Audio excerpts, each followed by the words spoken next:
أما بعد قال الله تبارك وتعالى في القرآن المجيد والفرقان الحميد إنا أعطيناك الكوثر فصل لربك وانحر إن شانئك هو الأبتر. صدق الله العلي العظيم وصدق رسوله النبي الكريم. أما بعد إن الله وملائكته يصلون على النبي يا أيها الذين آمنوا صلوا عليه وسلموا تسليما. سب مل کر پڑھیں اللهم صل على محمد وعلى آل محمد كما صليت على إبراهيم وعلى آل إبراهيم إنك حميد مجيد. اللهم بارك على محمد وعلى آل محمد كما باركت على إبراهيم وعلى آل إبراهيم إنك حميد مجيد. یہ ایک حصہ ہے آج بات. اللہ کریم نے فرمایا یا ایھا الذین آمنوا، اے ایمان والو، صلو علیہ، درود بھیجو. ٹھیک ہے نا؟ درود کس سے ہے؟ سوال سے ہے. اللہم صلی علی سیدنا و مولانا محمد. اے اللہ تیرے بارگاہ میں التجا کرتے ہیں کہ تو درود بھیج اپنے محبوب صلی اللہ تعالی وسلم کی شانوں کو، عظمتوں کو تو جانتا ہے، ہم نہیں جانتے جتنا شان و مرتبہ ہے. تو اس لیے تیری بارگاہ میں عرض کرتے ہیں اے اللہ درود بھیج ہمارے آقا و مولا سردار نبی رحمت صلی اللہ تعالی علیہ وسلم پر. اس میں سلام نہیں ہے. وَسَلِّمُوا تَسْلِيمًا، سلام سین کے ساتھ ہے. السلام علیکہ ایھا النبی ورحمت اللہ وبرکاتہ، سلام سین کے ساتھ ہے. اور ایو کسے کہتے ہیں؟ حاضر کا صیغہ بھی ہے، مخاطب کا صیغہ بھی ہے. کوئی پاگل ہے کوئی سلام نہیں کرے گا، سویا ہوا ہے سلام نہیں کرے گا، آپ کی طرف دیکھ نہیں رہا سلام نہیں کرے گا، اور سنتا نہیں تو سلام نہیں کرے گا. وہ اپنے کاموں میں مشغول ہے تو کوئی سلام نہیں کرے گا. اس کو سلام کریں گے جو مخاطب ہے. تو اس لیے اللہ رب العزت کا حکم ہے وَسَلِّمُوا تسلیم. سلام بہت زیادہ کثرت کے ساتھ پڑھیں. اب پڑھیں الصلاۃ والسلام علیک سیدی یا رسول اللہ وعلی آلک واصحابک سیدی یا حبیب اللہ. ایمان والوں کو حکم دیا تھا، ایمان والوں نے درود بھی پڑھا اور سلام بھی پڑھا. یہ آیت مبارکہ ڈکلیئر کر رہی ہے یہ ایمان والے ہیں، کیونکہ ہر ایک کو کانڈا نہیں تھا، صرف ایمان والوں کو کانڈا تھا. ٹھیک ہے؟ تو اس لیے اللہ رب العزت نے اپنے پاک کلام لا ریب کتاب میں فرمایا انا اعطیناک الکوثر. انا بے شک، شک سے پاک، اعطینا ہم نے عطا کیا، کل کوثر اس کے بہت معنی ہیں. ایک معنی ہے کثرت یعنی زیادہ، لیکن جو شمار ہو جائے.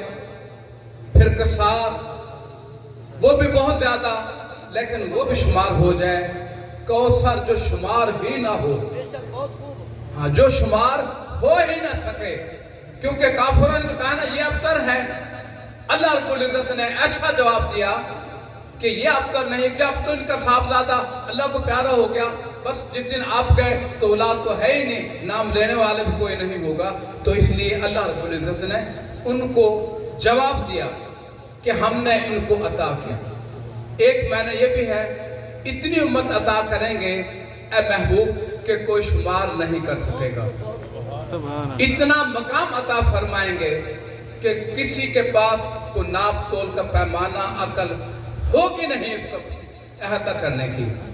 اتنی اولاد عطا فرمائیں گے، ہر خاندان، ہر قبیلہ، ایک ملک میں، دو ملکوں میں، تین ملکوں میں، چند شہروں میں. لیکن آپ صلی اللہ علیہ وسلم کے اولاد پوری روح زمین پر ہر ملک، ہر شہر، ہر بستی میں موجود ہے، کوئی گر ہی نہیں سکتا. تو اللہ رب العزت نے آپ کو یہ اپنا قانون تبدیل کر کے باقی پوری انسانیت کے لیے ان کی اولاد ان کے بیٹوں سے چلے گی، مگر آقا کریم علیہ السلام کی اولاد آپ کی آل سے چلے گی، جس کا اللہ رب العزت نے بھی قرآن کریم میں حکم دیا۔ لیکن آج کا جو موضوع ہے اس موضوع کو دیکھیں، اللہ رب العزت نے اپنے پیارے محبوب کریم صلی اللہ تعالی علیہ وسلم کی پیاری آل کا، عظمتوں والی شانوں والی آل کا ذکر اپنے پاک کلام میں ایک خاص مستقل موضوع عطا فرمایا۔ قرآن پاک میں خاص اور مستقل موضوع ہے ان کی شانوں کا، اور آقا کریم علیہ السلام نے بھی خاص اپنے اہل بیت کا مستقل موضوع رکھا ہے، اور تمام روئے زمین پر محدثین جتنے بھی آئے، مفسرین آئے، محدثین آئے، تمام نے اپنے اپنے جتنے بھی انہوں نے کتابیں لکھی ہیں، تفسیریں لکھی ہیں، ان میں ایک خاص باب رقم کیا ان کی شانوں کا، ان کے مناقب کا، ان کے عظمتوں کا، ان کے مقام کا، جن کے لیے جبرائیل امین علیہ السلام فرشتے آئیں تو کچھ نہ کچھ تحفے تحائف لے کر آئیں، جن کی شانیں عظمتیں بہت بلند ہیں۔ تو اللہ رب العزت نے جو شان عطا کی، تو یہ کوثر بھی، سورۃ کوثر بھی بتلا رہی ہے کہ ہم نے آپ کو اتنی اولاد عطا فرمائیں گے کہ روح زمین پر پھیلی ہوگی اور قیامت تک یہ اولاد موجود رہے گی۔ اور آقا کریم علیہ السلام نے بھی ان کا متعلق ذکر فرمایا، لیکن پہلے کچھ قرآن پاک کی آیات مبارکہ کا۔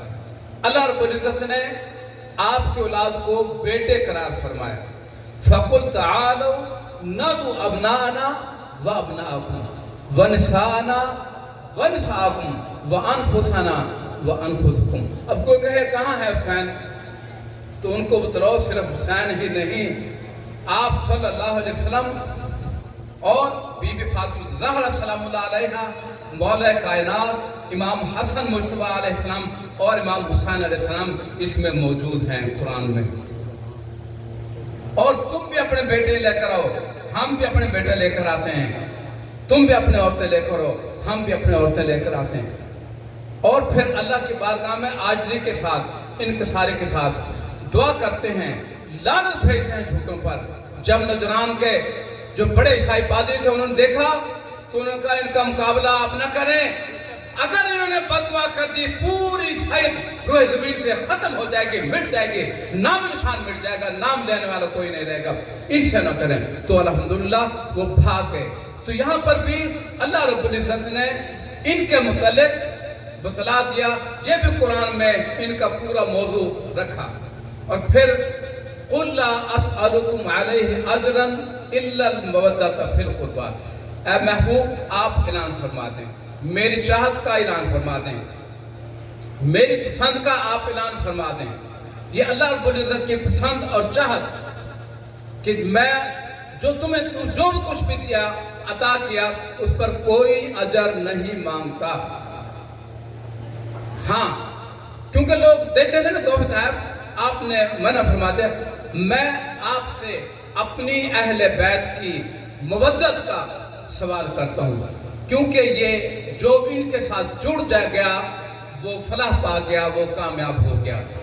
تو اس لیے ہماری نجات کے لیے یہ حکم دیا کہ تم ان سے محبت کرو، مودت کرو۔ محبت یہ ہے کچھوے کو اور دیگر جانوروں کو، مینڈوں کو پانی سے محبت ہے، لیکن پانی میں بھی رہتے ہیں، خشک میں بھی رہتے ہیں۔ مودت مچھلی کو ہے کہ مچھلی پانی کے بغیر نہیں رہتی۔ تو اس طرح یہ بھی قرآن کریم میں ان کے لیے اللہ رب العزت نے ایک خاص مستقل موضوع عطا فرمایا۔ جو بھی دنیا میں جہاں پر بھی کوئی پڑھے گا تو ان کی شانیں، اور ہر کوئی قرآن پڑھے گا ان کی شانیں وہ نہ بھی بیان کرتا ہو تو خود بخود بیان کرے گا، خود بخود بیان ہو جائیں گے۔ اور پھر یہی نہیں، انما یرید اللہ لیذھب عنکم الرجس اہل البیت ویطہرکم تطہیرا۔